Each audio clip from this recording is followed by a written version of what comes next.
now, spirit? Whither wander you?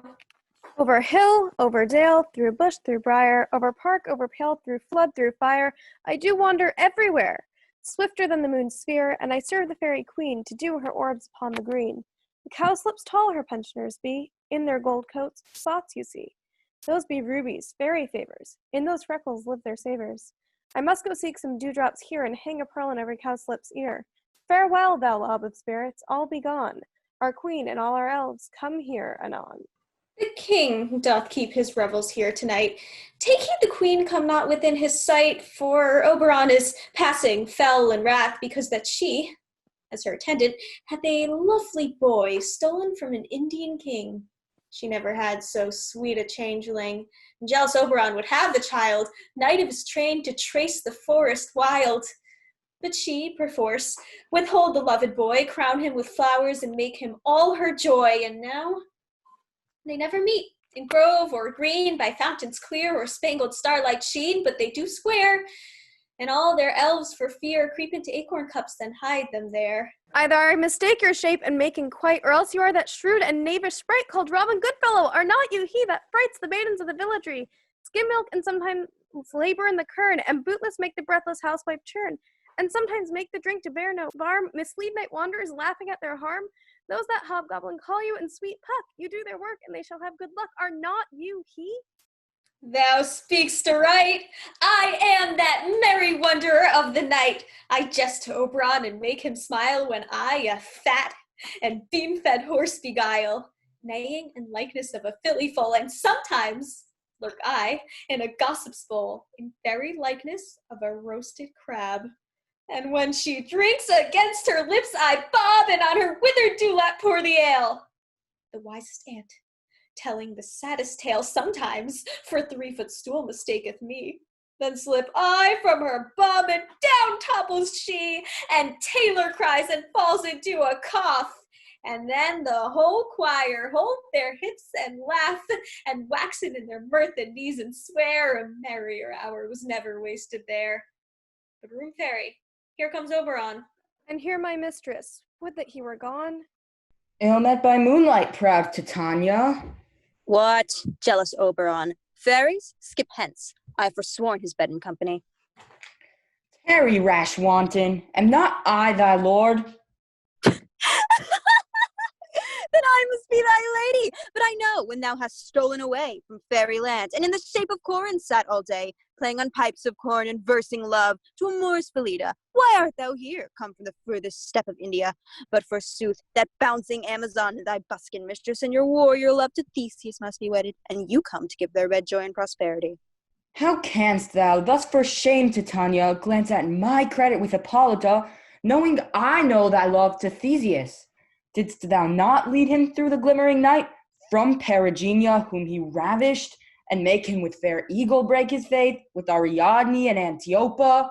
These are the forgeries of jealousy, and never, since the Midsummmer spring, met we on hill, in dale, forest, or mead, by paved fountain or by rushy brook, or in the meet margent of the sea, to dance our ringlets to the whistling wind.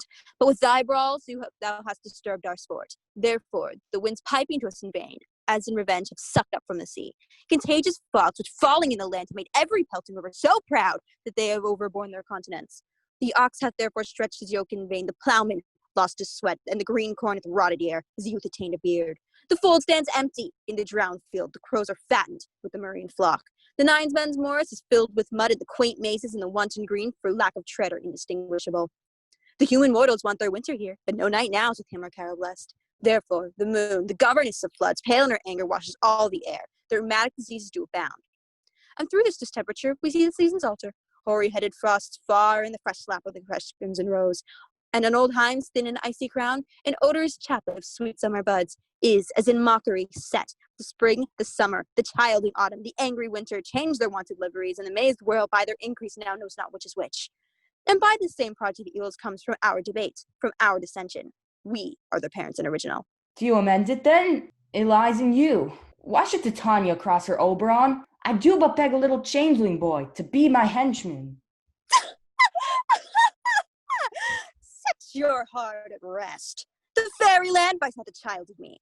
His mother was a votress of my order, and in the spiced Indian air by night full often has she gossiped by my side, and sat with me on Neptune's yellow stands, marking the embarked traders in the flood, when we'd have laughed to see the sails conceive, and grow big-bellied with the wanton wind, which she, with pretty and with swimming gait following, her womb and rich with my young squire would imitate, and sail upon the land, to fetch me trifles and return again, as from a voyage rich with merchandise.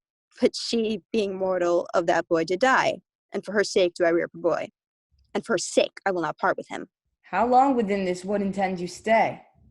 Perchance till after Theseus' wedding day. If you will patiently dance in our round and see our moonlight go with us. If not, shun me, and I will spare your haunts. Give me that boy, and I will go with thee. Not for thy fairy kingdom. Fairies away, we shall tie down right if I longer stay. Well, go thy way. Thou shalt not from this grove till I torment thee for this injury. My gentle Puck, come hither. Thou rememberest, since once I sat upon a promontory and heard a mermaid on a dolphin's back, uttering such dulcet and harmonious breath that the rude sea grew civil at her song, and certain stars shot madly from their spheres to hear the sea maid's music. I remember. That very time I saw, but thou couldst not. Flying between the cold moon and the earth, Cupid all armed. A certain aim he took at a fair vestal throned by the west, and loosed his love shaft smartly from his bow as it should pierce 100,000 hearts. But I might see young Cupid's fiery shaft quenched in the cast beams of the watery moon, and the imperial votaress passed on, and made in meditation fancy free. Yet marked I where the bolt of Cupid fell. It fell upon a little western flower, before milk white, now purple with love's wound, and maidens call it love in idleness. Fetch me that flower, the herb I shewed thee once. The juice of it on sleeping eyelids laid will make man or woman madly dote upon the next live creature that it sees. Fetch me this herb, and be thou here again, ere the Leviathan can swim a league. I'll put a girdle round the earth in 40 minutes. Having once this juice, I'll watch Titania when she is asleep, and drop the liquor of it in her eyes. The next thing then she waking looks upon, be it on lion, bear, or wolf, or bull, on meddling monkey, or on busy ape, she shall pursue it with the soul of love. And ere I take this charm from off her sight, as I can take it with another herb, I'll make her render up her page to me. But who comes here? I am invisible, and I will overhear their conference. I love thee not, therefore pursue me not. Where is Lysander and fair Hermia? The one I'll slay, the other slayeth me. Thou toldst me they were stolen onto this wood, and here I am, enwooed within this wood, because I cannot meet my Hermia. Hence, get thee gone, and follow me no more. You draw me, you hard-hearted adamant, but yet you draw not iron, for my heart is true as steel. Leave you your power to draw, and I shall have no power to follow you. Do I entice you? Do I speak you fair? Or rather, do I not in plainest truth tell you I do not, nor I cannot love you? And even for that do I love you the more. I am your spaniel, and Demetrius, the more you beat me, I will fawn on you. Use me but as your spaniel. Spurn me, strike me, neglect me, lose me. Only give me leave, unworthy as I am to follow you. What words or place can I beg in your love, and yet a place of high respect with me, than to be used as you use your dog? Tempt not too much the hatred of my spirit, for I am sick when I do look on thee. I am sick when I look not on you. You do impeach your modesty too much to leave the city and commit yourself into the hands of one that loves you not, to trust the opportunity of night and the ill counsel of a desert place with the rich worth of your virginity. Your virtue is my privilege for that. It is not night when I do see your face. Therefore think I am not in the night, nor that this would lack worlds of company, for you and my respect are all the world. Then how can it be said that I am alone, when all the world is here to look on me? I'll run from thee and hide me in the brakes and leave thee to the mercy of wild beasts. The wildest hath not such a heart as you. Run when you will, the story shall be changed. Apollo flies and Daphne holds the chase. The dove pursues the griffin. The mild hind makes speed to catch the tiger.